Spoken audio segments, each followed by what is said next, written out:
SwayamPrabha. Digital India. Educated India.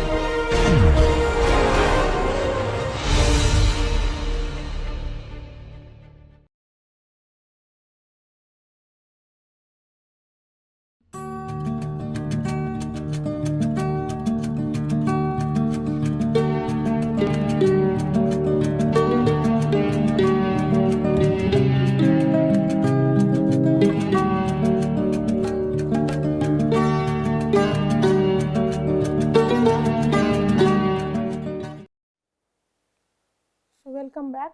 Let us start today's lecture, lecture 3 of module 1, which is the continuation of clay products.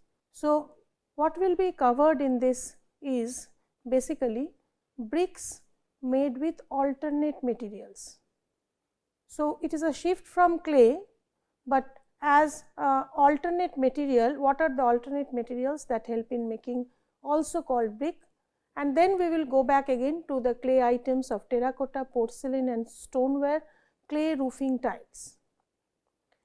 So, brick, as we have all understood, was the building material, the basic material which most of our country or developing country like ours are using, but it is a lot of depletion of our natural resource. At the same time, we need to look into the wastes, how we can take care of them and whether we can use them up in form of this tablet or brick. Fly ash is one such waste product which is coming out after combustion of pulverized coal. It is very fine, finer than sand. It moves around in the atmosphere in and around a thermal power plant generation area. It pollutes the atmosphere too, but it is collected in ash ponds, wherefrom it can be carried to a brick making area. Following the similar principles, it was tried or evolved as an alternate building material replacing clay brick. So, it is little lighter than clay brick, it absorbs less water, it is machine made and dried in controlled environment, and you remember no burning is required. Hence, it is energy intensive. It is less energy intensive, sorry. At the same time, it is consuming a lot of waste material. And even if you see the thermal conductivity, as it was of brick up to 1.25, here you see the thermal conductivity is 1.05. So, that is, it is thermally better. So, it is resisting the thermal energy to come inside. So, it is resistive, it is better than brick in that quality. Now, why has this been and why will people select it? So, the government, as I have told you of the codes, standards in my initial lecture, all bricks used within 100 kilometer radius of a thermal power plant are to be fly ash bricks. That is been declared by the central government in India, obviously. So, here what are the advantages? It is energy wise less energy intensive, it is using up the raw material as the waste as its raw material, it does not take so much of time, it has to be dried in a controlled environment and then you can sun dry it. These are molded from machines, as you can see in this picture taken from Gava fly ash big factory in Kharagpur. You see the fly ash which is lying has been converted to this brick. So, lot of construction is being done by this fly ash brick. It has become popular and gradually it is at par in price with clay brick. Earlier it was coming much cheaper. That was also a sense why general people did not buy. They thought it is cheaper because it is inferior in quality, but it is not like that. So, fly ash brick is one such item, and here if you see the ingredients, fly ash is around 60 to 80%, and you see rest is sand and cement of which is around 8 to 10%. It may also be replaced by lime, because cement or lime is the stabilizer which helps the items to become one. So, these are mixed with desired amount of water to get the desired consistency, molded, control dried for 24 hours within a factory shed, and later on put under sun and then ready for site. So, you can see the strength here, it is as good as a second class brick. Weight is almost like that of a first class brick. However, clay bricks may be little weighty. Fly ash brick maintains this 2.6 kg weight, and its use is similar to that of clay brick. You may plaster it, you may not plaster it, because the water absorption, I think it is not mentioned here, it is also up to 15%. Now, I introduce to another item which is, since 2005 our Auroville Earth Center has experimented with earth blocks.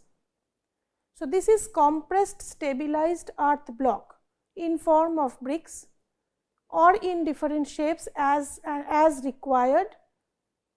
This is moist, nothing but moist earth or clay, what we call, under high pressure, around 20 Newton per square meter pressure. They are becoming building blocks. They are having much lower embodied energy as compared to even fly ash brick and also clay brick. It has low carbon emission. As fly ash brick flies around and creates lot of pollution, here the clay fired brick is also creating lot of fuel burning, which leads to carbon emission. This compressed stabilized earth block is only using pressure to make it a stable earth item, clay item, and you see the compressive strength is also between 5 to 7 Newton per square millimeter, which is also quite good. Water absorption is varying between 5 to 20% depending on the type. As you see, there is class A and class B, and Auroville Earth Center has lot of experimental items or buildings within its premises which are demonstrating that compressed stabilized earth block is also a building block which can replace fly ash brick or maybe clay brick. So, with these all, I think we are over with all the types of brick items, brick items which are the basic building block. Let us move to terracotta. Maybe some of you are familiar with this kind of image which has been displayed here. This is the facade of or entry of a temple, and you can see lot of ornamental works being displayed, and this is facing the inclined weather. It is standing for few hundreds of years and nothing has been damaged. Why so? The ingredient is not just clay. Clay has been supported with ground glass, crushed pottery, that is broken pottery items, which has been grounded and used, and clean white sand. So, with clay goes, which is the maximum percentage, with which goes ground glass, crushed pottery and white sand, which again mixed very nicely many a time in the pugging mill and then molded out with this ornamentation on it. And with this ornamentation, the entire thing is put into the muffle furnace and is being burnt.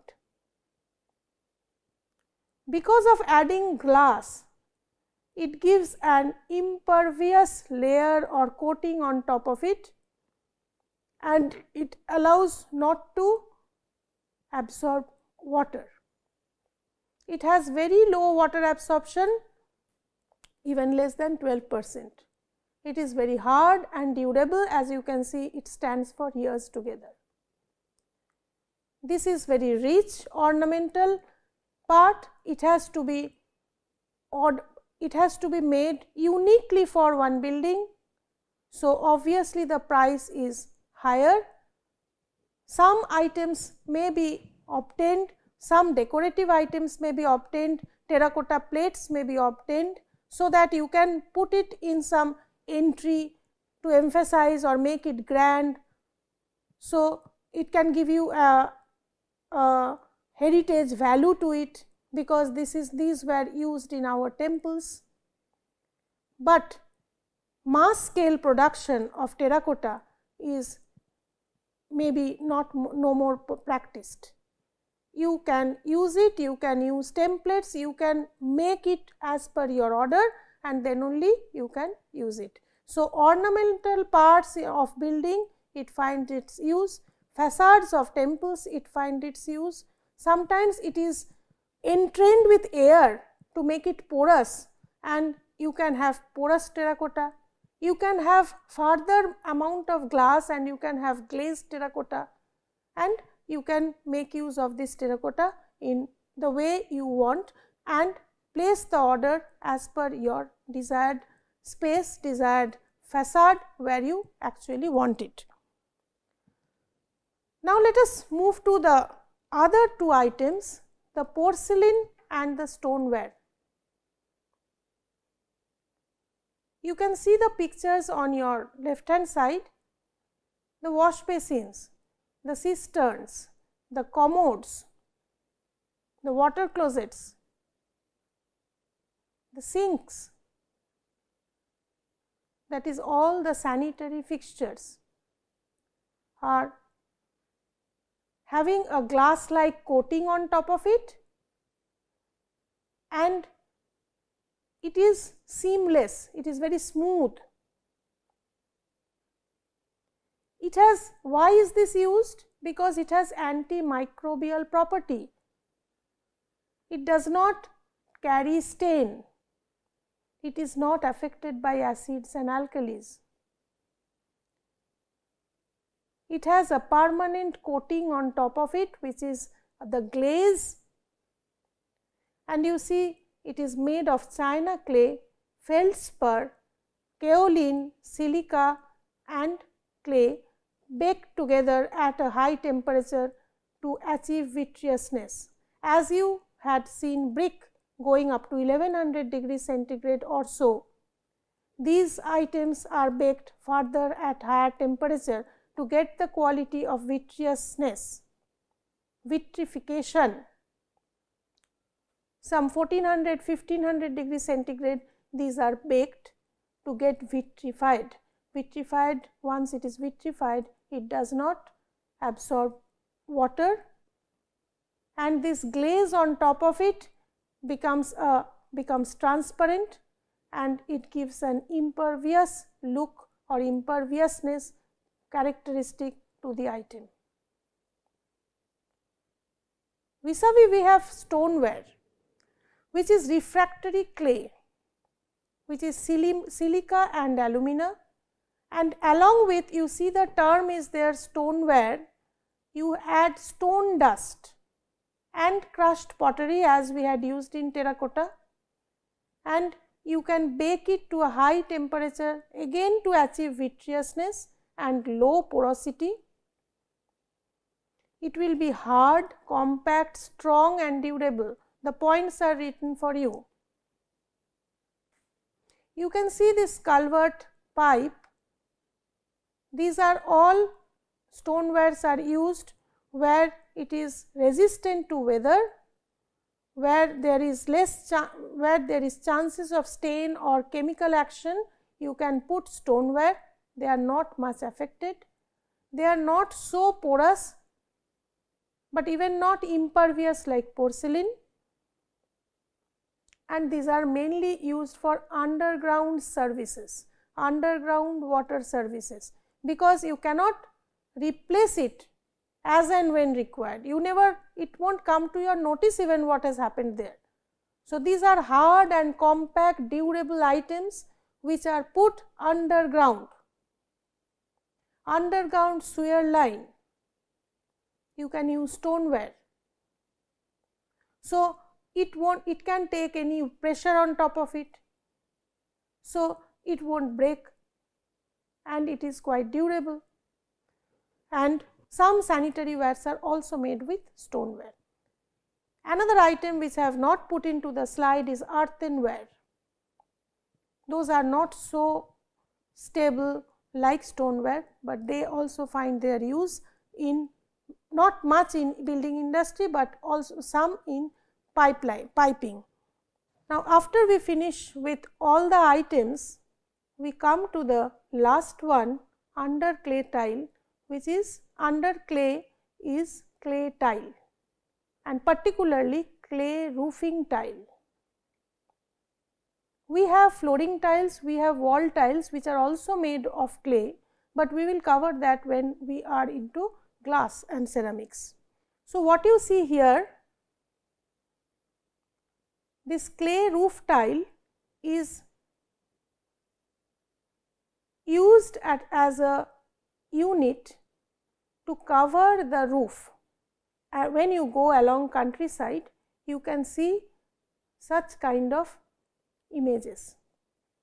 It is usually sloping, as you see in this section, and the most important point is they are much thinner than brick and they does not take much load. Yes, one human load, two human load, 2-3 people can go on top of the roof for some repair and replacement work, but it cannot take load. So, you cannot have a independent floor on top of it. It is only to protect you from rain and wind. So, it is the covering or the roofing. What you had seen, brick was created for walls, but here it is made for the roof. It is usually in an inclined position and these are unit by unit interlocked. In case of brick, you had to add them with mortar. Here clay tiles are not added or fixed in nature. They are interlocked and are replaceable. Say one of the tile gets damaged, you can replace that with a new tile. So, now how are they fixed? If you see this picture, you will see something is happening here. So, a tile may vary across the country. It may have different shapes, but the principle remains same. It has a supporting member or a nib that will help it to hold or cling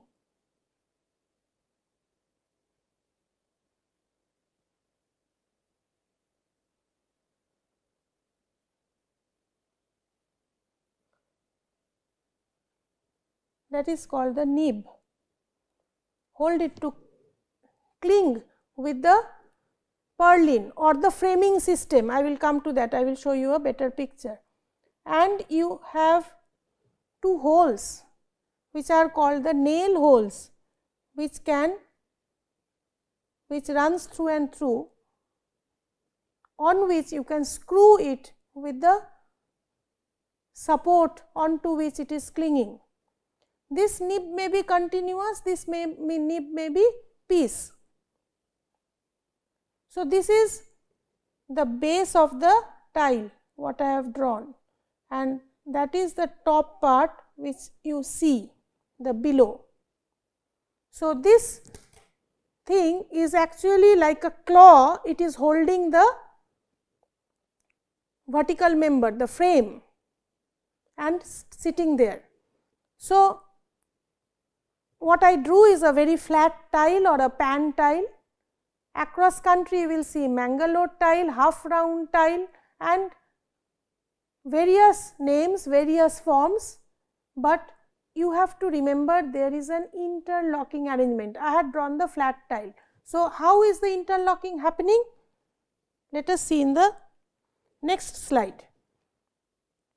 So, if this is the framework, your tile is sitting like this and your next tile is sitting like this. So, how are you starting?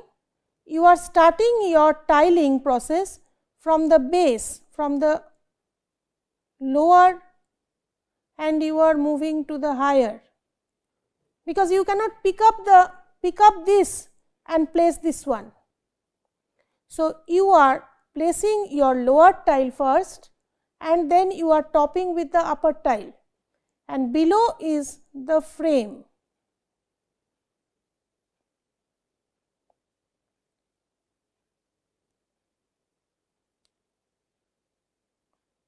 Maybe this is the wooden frame onto which it is clinging.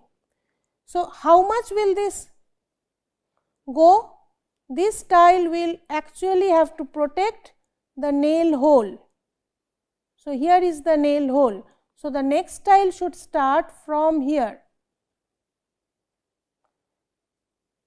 so that no water can enter into the system, into the room. So, you have to remember this upper tile should cover the nail hole and it must drain all the water to the next and again next and again next. And at the end you must have a special gutter system which again will be supported, which will collect the water, here, which is coming down and gets drained. So, no water can enter here and disturb the or allow water entry into the building. Now, what happens on the sides? You will see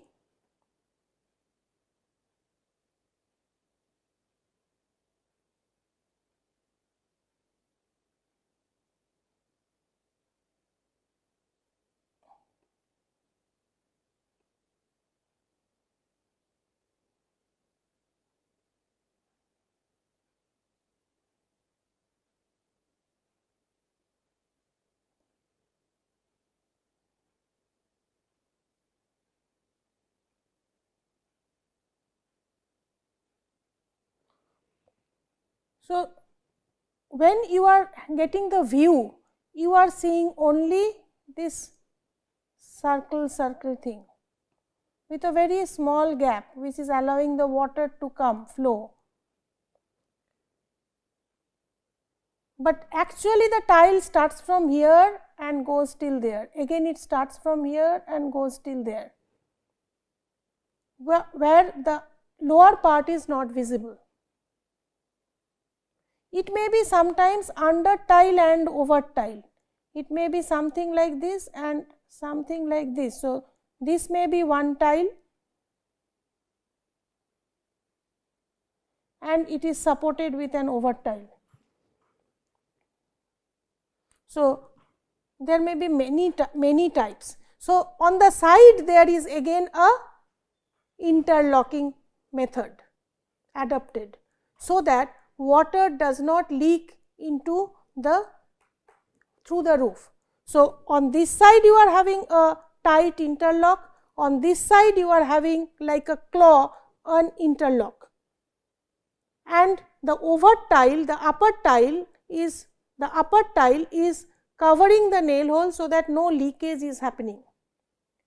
So, your roof becomes watertight, and any kind of replacement required, as I told you, these are not capable of withstanding load. Even a hitting of a stone can make it break. So, you can actually move it, take out the nail holes, and you can replace the tile. What happens at the top when it is ending? As you had something called the eave tile, specially made to eaves gutter. Eaves gutter has a special tile. For the ridge or the top, you can have a special ridge tile, so that no water can enter through here. So, now this sits on the frame which I had shown you. So, let us go back. So, this is the frame. Now, how are these frames to be fixed? You have to know what is the locally available tile dimension.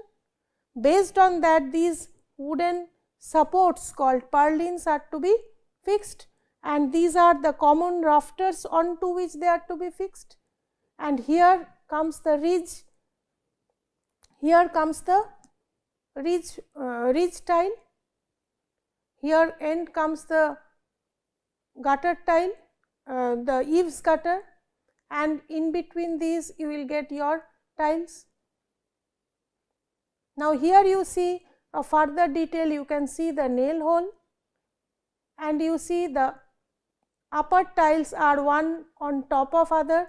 Here also you can see the same thing.